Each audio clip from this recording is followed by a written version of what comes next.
Thank you so much. So everybody, thank you for being with us here today and throughout the conference. And thank you especially to JDC for organizing this conference. It's my great pleasure to introduce Ana Maria Ibanez. Ana Maria is a principal advisor at the Inter-American Development Bank. She coordinates all the knowledge agenda that's being developed at the bank right now, including some groundbreaking work on displacement in Latin America. She's also a full professor on leave and a former dean of economics at the school at the Universidad de los Andes in Colombia. On a personal note, I'm very excited to have Ana Maria here. I started my career as a research assistant for Ana Maria back in 2004, I think. Ana Maria is actually the one of the persons that motivated me to go into a PhD and has supported me throughout my career. So I'm grateful and indebted to her and her support. She's also one of the nicest persons I've ever met. But also from an academic perspective, Ana Maria, I can say without a doubt, is a trailblazer. I think it's very nice that we here are convening for the second time to talk about forced displacement over 3 days. That we have kind of a upgrowing community of people that are interested in these topics, that are working hard to gather more data, knowledge, and evidence so that we can support and improve the lives of thousands of millions of displaced persons worldwide. And it's nice to see that this is happening now. It's nice to see all the interest. It wasn't the case before, and for many years, displacement was sort of a neglected topic, especially in economics. And this is unfortunate. But Ana Maria actually started working on this back in early 2000. In 2002, she collected the first data that was collected, microdata in Colombia, a survey on displaced populations and non-displaced populations, trying to understand drivers of displacement and the consequences of displacement. Then in 2004, she collected the first nationally representative survey for displaced persons in Colombia that has been used in different papers, that has been used in different policy studies. And actually, she has made substantial contributions not only in academia, but also to policy making. If you go and look all the different rulings by the Constitutional Court in Colombia, all the different laws, for instance, the victims law that Paula Gaviria was mentioning 2 days ago, you always find references to her work. So Ana Maria actually has been a pioneer in all these studies. And I think it's fitting for this conference that we're ending on a high note and having her here. So without further ado, Ana Maria, the floor is yours, and thank you for accepting the invitation to be here, and it's an honor to have you. Andres, thank you very much for your really generous and kind words. I'm really excited to be here. Let me share my screen.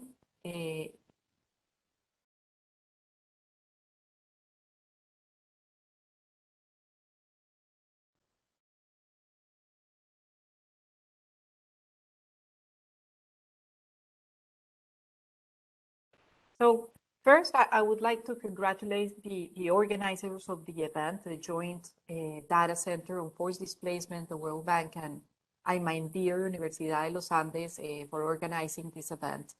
And also thank you for inviting me to present today. I'm deeply honored and happy to be sharing this event with Andres, with whom I have worked for so many years already. I have been greatly enjoying the 3 days of the conference. It is really exciting to hear young scholars presenting rigorous and relevant research, the innovations on data collections and data use, and the policy discussion. During my last 23 years, I started working on displacement in 1999. I have been doing research on forced migration, and it really fills me with hope to know that so many intelligent people are putting their hearts and minds to help improve the lives of forced migrants, which is ultimately what we want to do with this research and with these types of events. So protecting forced migrants is one of the main development challenges today. It has been quite evident throughout the 3 days that this is the case. And we have heard over and over again during the conference that the extent and intensification of forced migration. Today, we have 92 million people that have been forcefully displaced, or that have been forced to migrate worldwide. And 58% of these are internally displaced persons, which is about 48 million. And what in fact this graph shows is that this increasing trend is largely driven by internally displaced persons. Differently than refugees, who are under the protection of the international community and international organizations, the protection of IDPs is really the sole responsibility of the national governments, which renders them more vulnerable given that their countries are, in the first place, facing war, conflict, and intense violence, and that's why they became displaced in the first place. So the challenges to assist internal displaced populations and help them recover from the shock brought by forced migration are manifold. And from years of trials on public policies and research, we know that we require at least like 4 dimensions that are very important and where we still have a lot of knowledge to gather and to collect. The first one is that definitely policies need to move beyond humanitarian assistance to development aid. What we have found so far after many decades is that displaced and refugees are highly reliant on government aid, and they are not able to really recover their capacity to generate income, to be independent, and to not need this government aid. Secondly, really we need governments, we require governments and international organizations to design comprehensive policies and legal frameworks. And I stress legal frameworks because it's very important to protect IDPs and the refugees with a legal framework, and you will see in a bit why I say that. And of course, implementing evidence-based policy and programs to promote the recovery of economic, social, and psychological capacities of the IDP is crucial. So we really need this evidence to design policies that are quite challenging and programs that are quite challenging because it's not a traditional development program. And ultimately, what we want is to aim for the successful integration into the host communities of the population. There is no doubt that the challenges are really enormous because there is not a one-fit-all solution. Context matters, and it matters a lot. But we really need then policymakers, practitioners, victim organizations, researchers, and other organizations to work together to improve the life of forced migrants. So the purpose of the paper that I'm going to present today seeks to contribute to the literature that we have on forced displacement and especially on internal displacement by reviewing really a salient case study of forced migration, which is Colombia. We discussed forced displacement in the country, the response of the state, and the contribution of the academic community to refine the policies to protect the IDP population. And I must confess that we decided to write this paper when the GDC decided to organize this conference in Colombia. By that time, we hoped that it was going to be not virtual, but that we will all be in Colombia, but unfortunately, we could not do it. But that's why we decided to write this paper, and I'm so glad really that Andres proposed the idea and pushed us forward. And we decided to write this review because we believe Colombia really provides consequential lessons to other countries with high flows of internally displaced persons, of refugees. And why is that so? First, Colombia has the largest internally displaced population in the world. We have about 8 million people that have been displaced since 1985. And this is because the country has faced 2 large waves of displacement during the 20th century. And this has led to a rich experience crafting policies to protect the IDP population. But I must stress that to protect the IDP population in receiving destinations and not so in hometowns, so not to prevent displacement.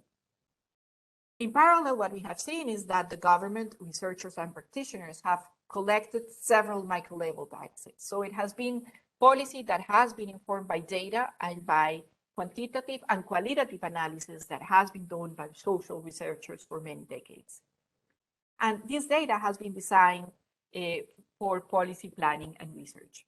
So interestingly, we have a long process of trial and error in policy making that has been fed from the academic research of social scientists and several organizations, but also, and very importantly so, us as academic researchers have fed also from the policy questions that policymakers have posed. So Colombia, sadly for us Colombians, is a policy lab from which to draw lessons that can inform other countries that are facing similar processes. For displacement, like in many other countries facing conflict, is a deliberate war strategy of armed groups to further their war objectives.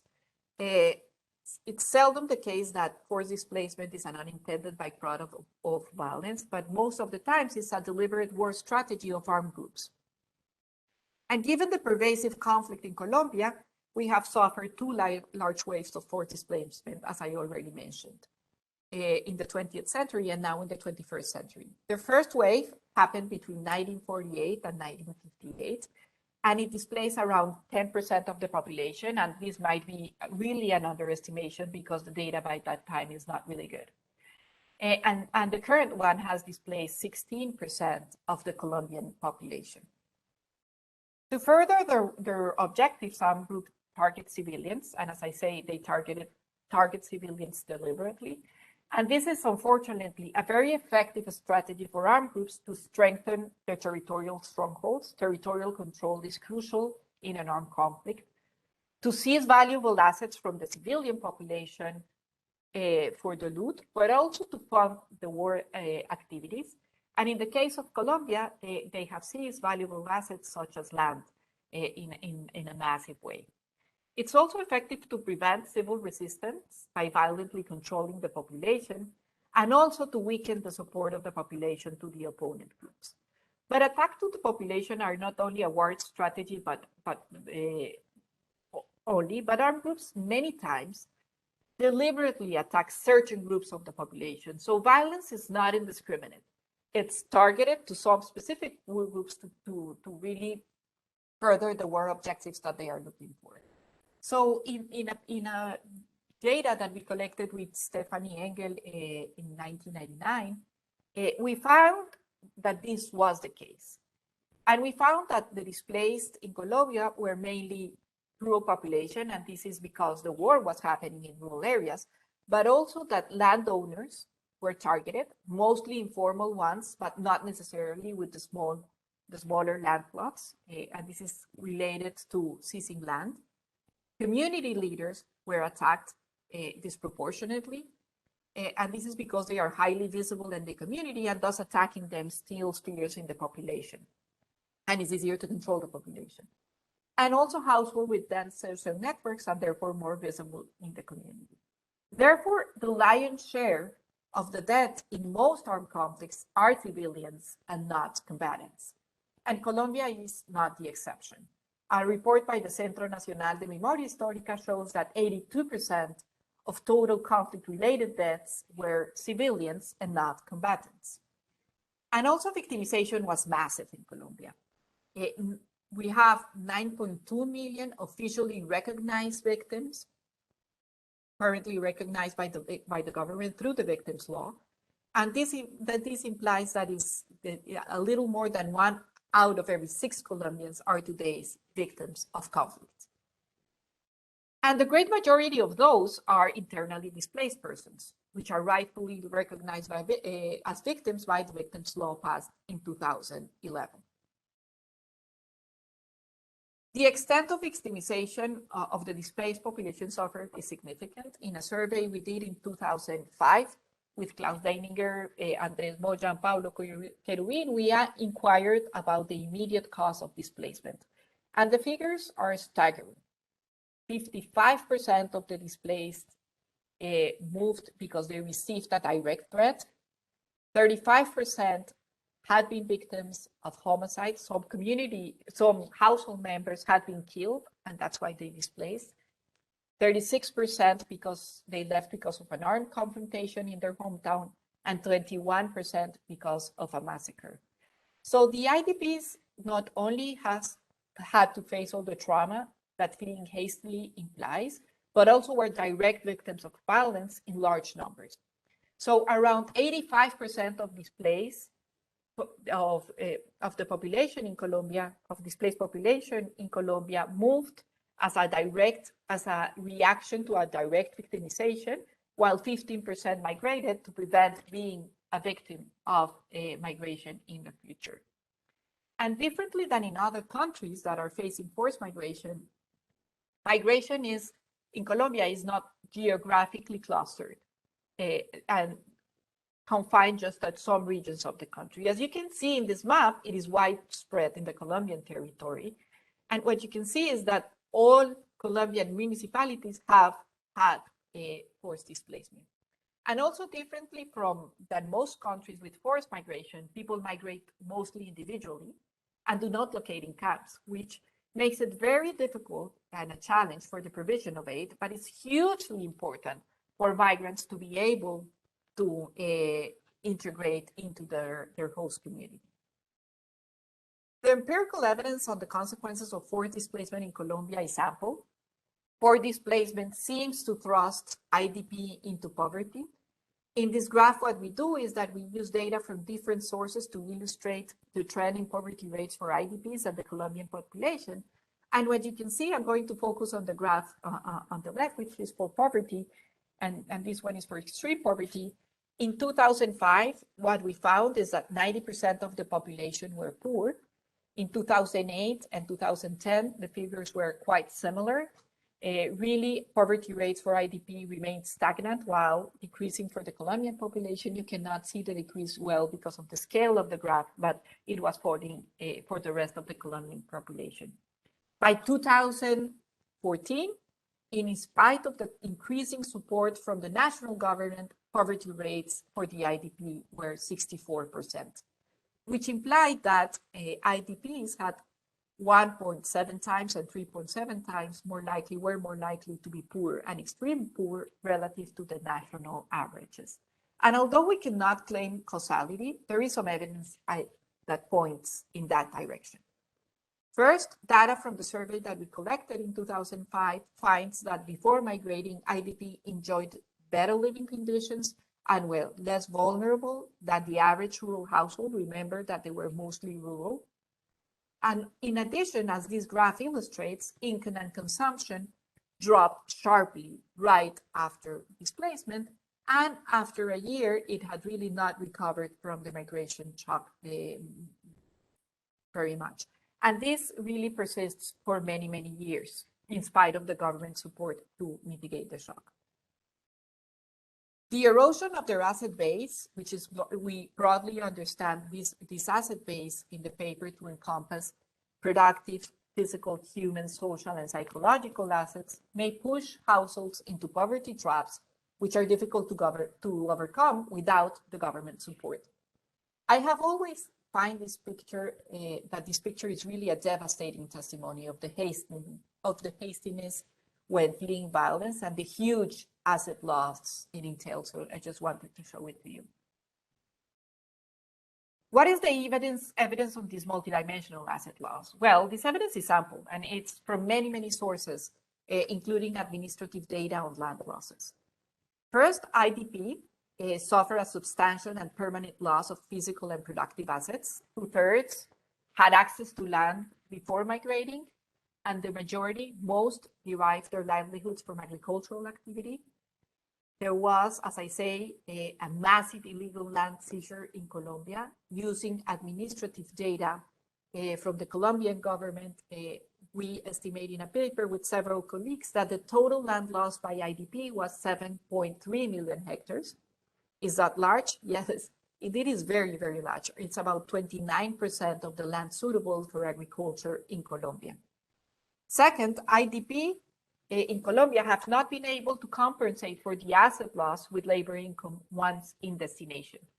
This is because their capital, their human capital depreciates as well. And it depreciates first because they face a depreciation of their occupation-specific skills. Remember that most of them were agricultural workers and they don't have the skills to compete in urban labor market, but also they face the death of the main household breadwinner or the people in the productive years in the household. Remember that about 35% had to migrate because of homicide in the family. And many children drop out when they reach 12 years of age. When they arrive to that age, the likelihood or the risk of dropping out increases significantly. So as a result, what we find is that unemployment rates are larger than the urban population of similar characteristics. And this gap persists, even though it decreases, it persists through time. Another important thing is that there is a disruption of their social networks and social capital. Given the large multiple market failures that displaced face, in particular the lack of access to risk coping mechanisms such as formal financial markets, this loss increases their vulnerability to negative income shock.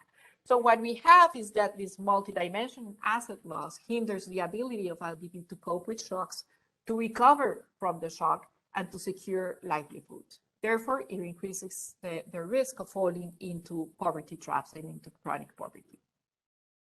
I really don't want to dwell more on the consequences of forced displacement, which are manifold. I just want to stress one that I find particularly important, and it's really better policies to address this. Forced displacement takes a huge toll on mental health.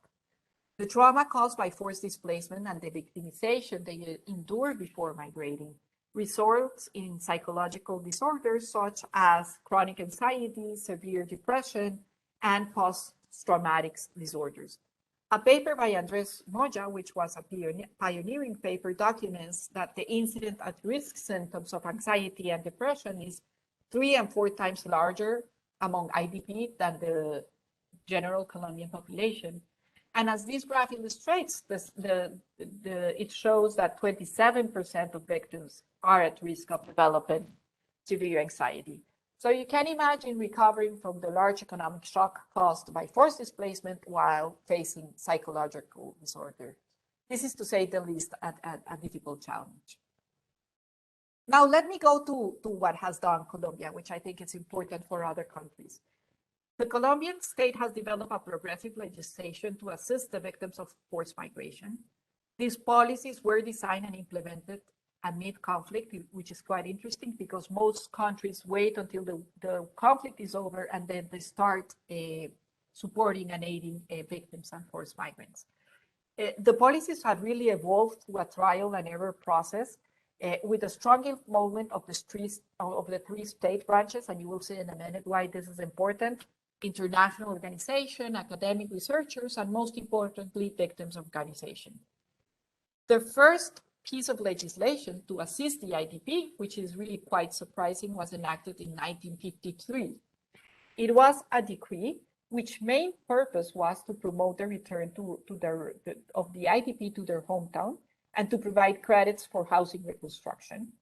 And as George mentioned in the welcoming address of this conference, politics, and I'm going to state that throughout the presentation, is an integral part of the policy discussion to address the needs of the displaced population. In this particular case, the policy enacted was a small piece on a larger military strategy to establish state control on conflict regions. So they needed the population to go back to their hometown. Once peace was negotiated and a new government arrived, the government implemented peacemaking programs for reconstruction of rural areas, land restitution, and the promotion of return to the IDP to the rural areas. Interestingly, the government dubbed the IDP as exiled population, as this newspaper shows. However, the first broad piece of legislation was really enacted in 1997.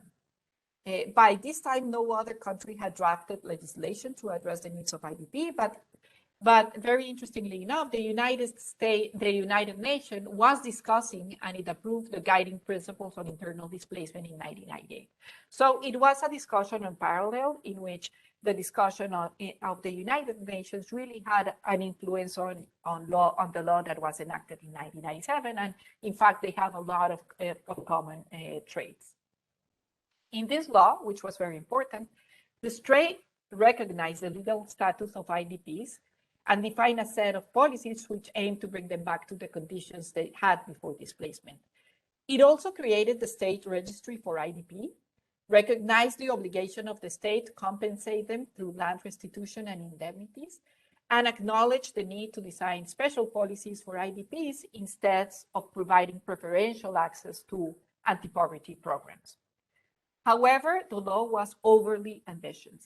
You have to bear in mind that, that when the law was approved by the Congress in 1987, the stock of IDP was near 900,000 persons. However, in the years after, the conflict intensified and the flows of IDPs intensified as well, and it grew exponentially, reaching in 2002 the peak of yearly displacement, a stock of 3.5 million people, and only that year, 7,080,000 people displaced. So the state really didn't have the capacity to implement this law. It was very difficult.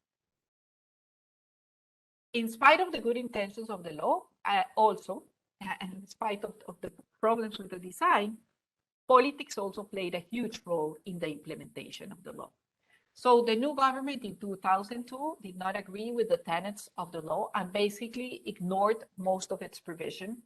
The government concentrated its efforts on providing IDP preferential access to anti-poverty programs while neglecting all the specific programs that the law had put in place, designed for the displaced population. Also, it actively promoted the return to their hometown. However, only 10% wanted to return. The conflict was still intense, and there was violence in most regions of the country. The Constitutional Court then weighed in. So that's why I mentioned the three branches of the government, weighed in by declaring the unconstitutional state of affairs and urged the national government and local government to protect the rights of the IDP population, forcing them to abide by the law 387. In addition, the court defined a strict schedule to monitor the progress of the IDP policies, in which it required the government to submit mandatory periodic reports. And something that was very interesting, it created an independent commission that had to apply each year a yearly representative household survey to the IDP for measuring the progress and the implementation of the law. This mandate of the Constitutional Court was very important, and it contributed significantly to strengthening the IDP policy and to improving their conditions. In 2011, the state passed the victims law, and here is the third state branch that participated in this process. This was led by Congress, not by the government, and the law was passed in 2011. Again, it was an unprecedented decision worldwide. Basically, it recognized IDP as victims of war, and that was very important. After the peace accord with FARC, the victims law became part of the transitional justice system of Colombia. The law built on existing legislation, on the previous legislation that we had, and solved some of the problems with the previous one. Two additional objectives that the law refined were the following. The first one is to define the different stages of IDP interventions from transition to cessation of the IDP legal status. Each stage covers policies designed specifically to address the needs of the IDP, but also a preferential inclusion in anti-poverty programs and social protection. And also, the second one is to specify the two mechanisms to compensate IDP for their loss: indemnities and land restitution. Arlen Guarin already presented his fascinating paper on the effect of indemnities, but basically what indemnities are is that are a one-time lump sum payment of up to maximum $10,000, which is a lot for Colombia, and is equivalent to 3.3 times the income of IDPs. The paper by Arlen shows that these indemnities have had a large positive impact on many economic and social dimensions. So the experience of Colombia leaves many consequential lessons, positive and negative, of course, to other countries that are facing large inflows of IDP, but refugees as well. I think it's important to report cases. I'm going to repeat some of them because I think it's important to have them on in just one slide. So some of the achievement of the laws, and these are not the only ones, I must say, is first that the state legally recognized IDP as a group that was legally protected by the state and recognized as victim. This was very important for the Constitutional Court to weigh in. And as such, the state is thus obliged to compensate IDPs through land restitution and indemnities, which has a huge impact, apparently, on the lives of victims. The third important thing was the state registry for IDP. It was an important step, given that IDP in Colombia are dispersed throughout the territory and not in camp as in many other countries. This instrument was crucial to identify IDPs and to estimate their potential demand for aid. The fourth important lesson is the need to design special interventions for IDP and not only provide preferential access to existing government programs. And this is crucial to tackle the multidimensional asset loss that I discussed before. This has proven to be very difficult. It has not been an easy process. It's challenging, but the Colombian government has been gradually acquiring knowledge and experience and refining these policies. Lastly, the law allowed the government to build institutional architecture that tackles all these issues. However, there are some shortcomings that really are not negligible. The first one that I already mentioned is that it was overly ambitious. In the scope, it was ambitious in the scope of the law as well as on the many dimensions it seeks to tackle. This leads also to really high expectation, the potential for broken promises, and what is very important, to a growing mistrust between IDPs and the government. The second is that the government took too long to define the criteria to seize the special protection of IDPs. And even now, the criteria, which is needs-based, is complex and difficult to accomplish. I will show it in the next slide. And this may hamper the fiscal sustainability of the law. And as Paula Gaviria mentioned, our policies disregard the prevention of further displacement episodes. It's mainly concentrated on what to do with displaced population in the receiving destinations. And displacement is today again on the rise. Last, and by no means least, politics play a really important role. As Clausewitz rightly said many decades ago, war is politics by other means. And so is peace and the assistance of victims. Providing aid and investing on the internally displaced population is a political decision which fuels a heated debate, and that has been the case in Colombia. And for us as researchers, this is important to bear in mind. Yes, of course, evidence-based policy is ideal, but evidence will not be enough when politics play such a large role. So we need to continue doing our job to show how important it is to address these problems, but politics is going to be there as well. But really do not be discouraged because of that. In Colombia, research and the use of data has been central for illustrating the extent of the problem, the needs of the IDP, and the way forward. And interestingly and important, all kinds of institutions have collected data on IDP, and very good data and very rigorous data. It has been a collective effort by the civic society, state data, through the government and the Constitutional Court, and research institution. This has allowed us to make research and to do important and interesting research, but also for the government to plan and to design good policies. And I must say, as Colombian, and after looking back while writing this paper and preparing this presentation, that I feel proud of what we have accomplished as a society, even though we have really a long way to go, and I know we have a long way to go.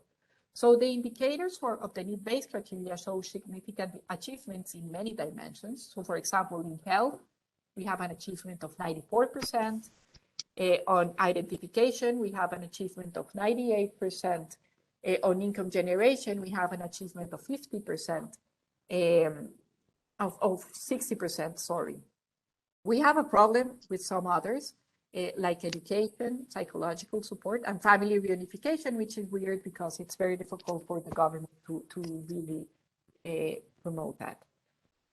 Also, up until August of 2021, 1.1 million victims have received indemnities equivalent to 0.8 of Colombia's GDP. This is large, sizable. And up until September of 2021, there were judicial sentences for the restitution of almost 500,000 hectares. What happens with policy effectiveness? There is a lot of evidence on effectiveness of IDP policy in Colombia. And this is a section of the paper that we really need to work on. But as I mentioned before, I'm going to split it in four different topics. The first one is the state registry, which, as I mentioned before, is one of the main achievements of the Colombian policy. It allows the government to identify the IDP and plan state aid. It's a demand-driven instrument because of what I had already mentioned. The IDP are dispersed throughout the territory. What we found in a survey that we did in 2005, when the policy was still weak, is that 70% had registered on the registry, and the ones that were left out were the more vulnerable ones because of lack of information about the registry and the benefits of registering in the registry. Also, we found a low take-up of aid. So then Mariana Blanco and Juan Fernando Vargas did an RCT sending SMS messages to the IDP population to increase take-up rates, and they were successful. It increased by 12 percentage points, and the victim units decided to use this strategy. So that's important. The second evidence is for specific policies to assist the IDP, and what the evidence shows is that it really has contributed to improve the lives of IDP. First, income generation programs, income has increased, and what the evidence has shown is that the most effective ones are the ones on labor training, much more than those transfers for entrepreneurs. And also we have seen very promising results for psychosocial interventions that has positive impacts on maternal health, early childhood development, and entrepreneurship. Anti-poverty programs, they have been important, but they are quite insufficient to address all the needs of the IDP. CCTs have had a positive impact on education, health, and nutrition. And what we have found is that using the existing infrastructure is useful, but not sufficient really to guarantee aid independency. The last one, which I believe is quite promising and which Arlene already presented this morning, is the compensation policies, restitution and indemnities. What the paper by Arlene shows is that there is a large and potentially sustainable impact on economic and social outcomes, not only for this generation, but there is a large investment in education, which is very important. And beneficiaries are able to move from low-wage jobs to high-wage jobs. And a paper by Francesco Bogliacino shows that the beneficiaries of restitution are more trustworthy.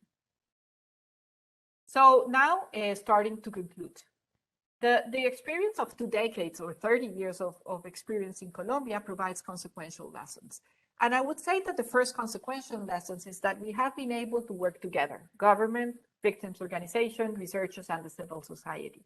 This doesn't mean that we have not discussed a lot and disagreed a lot in many times, but we have worked together to design a better policy and to do this trial and error process. The second important conclusion is that the transition from humanitarian aid to development policies is quite a bumpy road. The process is long. Policies need really to account for this multidimensional asset loss of IDP and incorporate all the complementarities between programs, such as, for example, labor training with psychosocial support.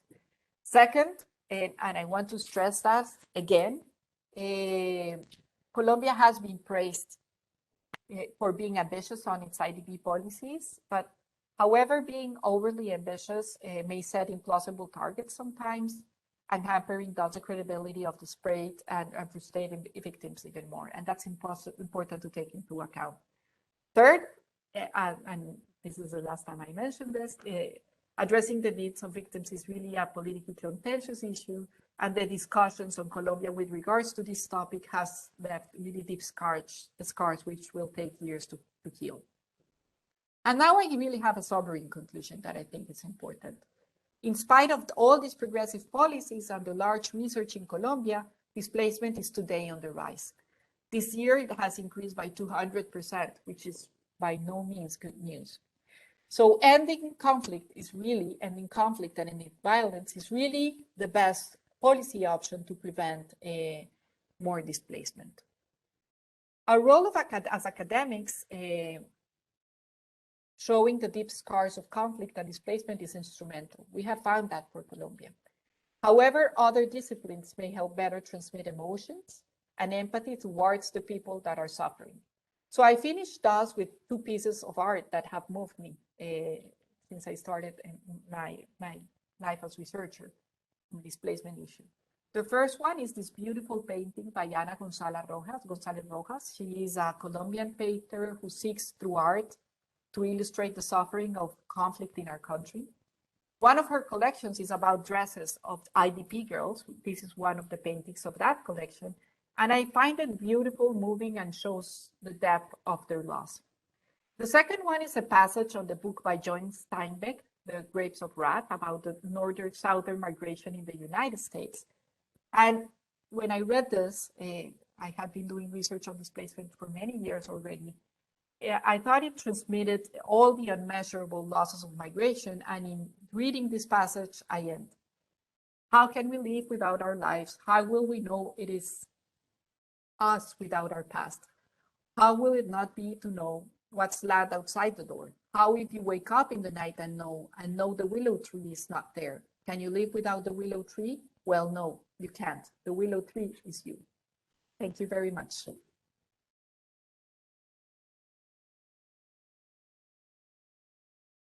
Thank you so much, Ana Maria, for your great presentation and also for this way to end. I think in a very emotional and moving way, right? I think this for many of us this is a topic close to our hearts, and as I mentioned at the beginning, it's nice to see this community gathering here, working hard to improve the lives of millions of IDPs and forcibly displaced populations worldwide. We have some time for some comments and questions by the audience. If you want to make some questions to Ana Maria, you can maybe raise your hand and we'll open the mic and the camera for you, so that way we have a much better interaction. We also have some audience on YouTube. I think if you post the questions on the channel, we'll get them and we'll relay them to Ana Maria. And maybe to start, Ana Maria, I have a couple of questions while some people have their questions. One question I'm gonna steal from Bjorn. He just asked it in the informal meeting, and also he asked it to Ted yesterday. And can you tell us a little bit about how your research has informed policy? I know that it has, and I think this is something that at least from the JDC, there's a lot of interest in how we can bridge together research and policy components. So maybe you can tell us a little bit about how we as academics can inform research and how to move this forward. Thank you, Andres. Well, yes, this has been a very long process, but I do believe that the research that we have done in Colombia has informed the process, because we have worked with policymakers since the beginning. So when we started designing this research, even before starting the questionnaires of the surveys and even before starting the hypothesis, we had meetings with the policymakers, and we did not design the surveys and the research separately. It was not this academic research here and the policymakers here, but we did it together. And I think that was very important. It was very important because we addressed the questions of the policymakers, and policymakers have very interesting and important questions that need to be asked, and that can be academically important as well. So the first thing to do that, I do believe, is to have from the beginning a conversation with policymakers and try to have joint efforts to really do research that is policy relevant. An additional thing is to work with policymakers from the beginning, showing the preliminary results of the research, and trying to really see and gauge how the preliminary results of the research have any sense, and to whether it will help them to make decisions. So throughout the research that we have done, we were engaged in all the stages of the process with the policymakers, but also, and very importantly, with victims organization and with other organizations and the international community. So I do believe that doing research without having this first contact makes it much more difficult to then convey the information and to convey the results to policymakers. And yes, I do believe that the research that we have done has been used by the Colombian government, by the Colombian Senate, and by the Colombian Constitutional Court, but not only ours, from many social researchers in social sciences, which I also believe is a very important thing to do, because when we started doing the research in economics of forced displacement, social researchers in Colombia have already done a lot of research on that topic. So it was very important, and we had very heated discussions with policymakers, with social researchers, with international organizations, with our research, and we disagreed, but that was important, I think. I think that's a very good point that you make. We as economists often get late to many of these topics, and we should pay attention to all the work that has been done previously by other disciplines. And I think Domenico has a nice figure that he's going to show in the concluding session, showing this kind of a dimension and dynamics of research from different disciplines. There's a question from Ninette. Ninette, do you want to come and make your question with your camera on, or should I make it?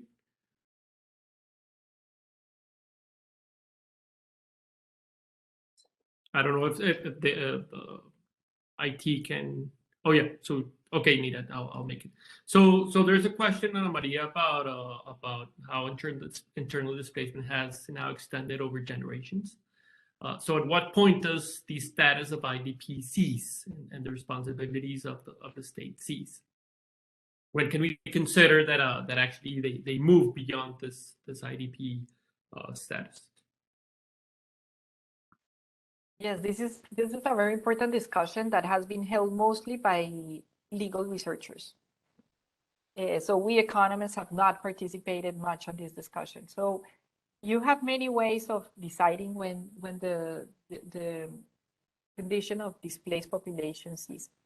So a first thing that it's important is that a person is displaced all his life. I mean, the trauma and what happened is going to be with that person always. So the condition is always going to be there. A person is always going to be an internal displaced person. But what we need to discuss is when special state aid for displaced people is going to cease. The decision of the Colombian government that was embedded since the first legislation in 1997 was that it was going to cease when the displaced were able to achieve, and I'm quoting the law, a socioeconomic stabilization. And this was the decision.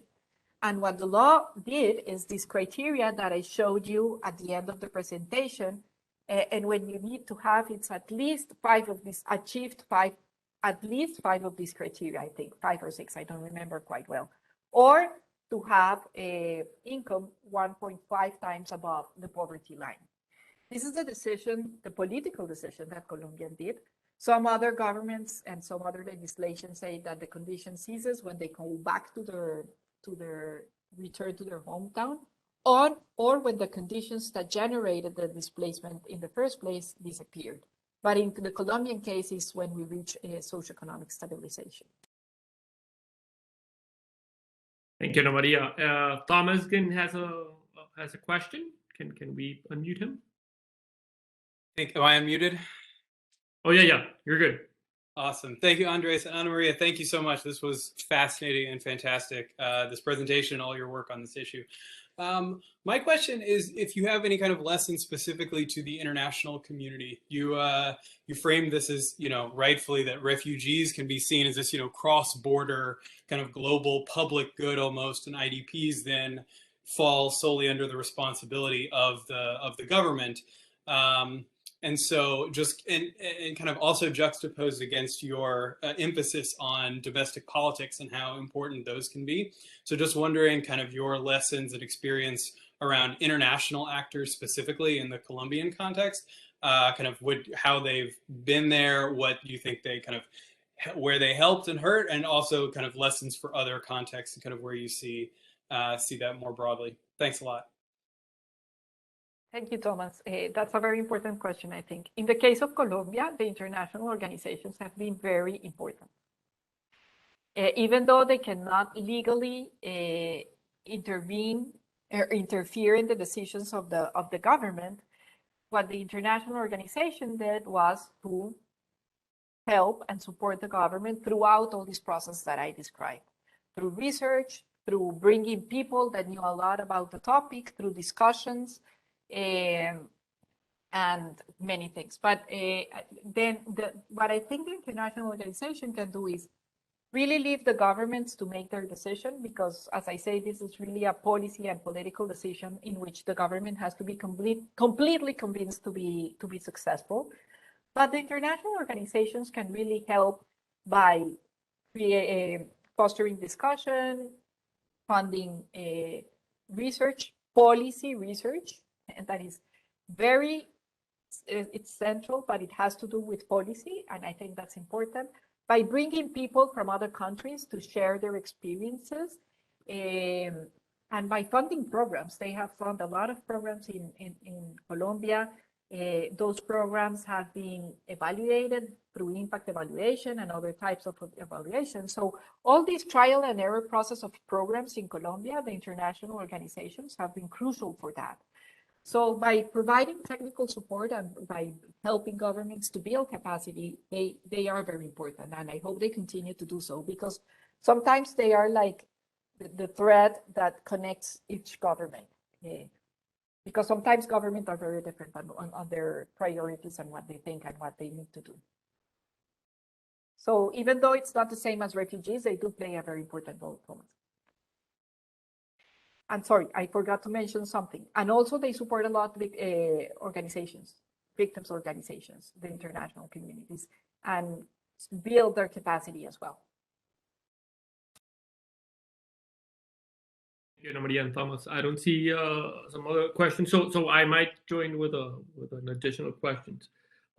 After seeing all this experience that you have, and you've covered like many different topics that are not being studied at different settings. So what do you think are the gaps in our knowledge to contribute from research and also to inform policymaking in terms of finding these durable solutions to forced displacement? That's a very difficult question, Andres, but I think there are several gaps that would be interesting to understand. The first one is return. We don't know, very few migrants, either refugees or displaced, want to return. But we need to understand who wants to return and how can we foster a sustainable return process. That is not easy. I mean, when people return to their place of origin, they arrive and they are almost like migrants arriving to a place that is very different from what they had before.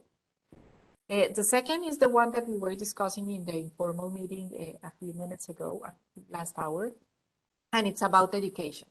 So what do we need to do about education for older children and young adolescents? These are children that have faced a lot of traumatic events, and these are children that many times and oftentimes they have to drop out of school. So the transmission of the intergenerational transmission of the consequences for displacement might persist for these children. So we need to really understand which are the integral interventions that we need to do for these children. Not only provide them access to school, which has proven to be insufficient, but what else can we do for them to stay at school and to be individuals that are satisfied with their life and happy and see a good future. The third one that I think is very important and that we as economists have problems studying is the complementarities between the different types of programs, because we evaluate usually one program, which is easier to evaluate because it's just one program. But what we think it's important is to have for IDPs, programs that address several dimensions. So that's why I like Arlene's paper very much, because this is one program that had an impact on a lot of dimensions. And we need to understand how the different programs for IDPs and for refugees complement each other.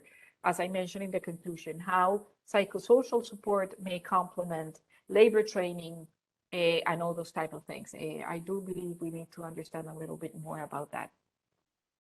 And the political economy of forced displacement and forced and IDP policy.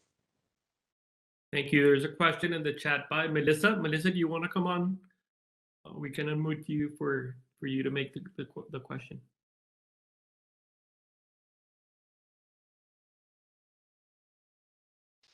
Or you're saying, please feel free to ask. So Melissa's asking, so the restitution component of the victims law is clearly pioneering, but it's taking a long time to implement and still has a long way to go.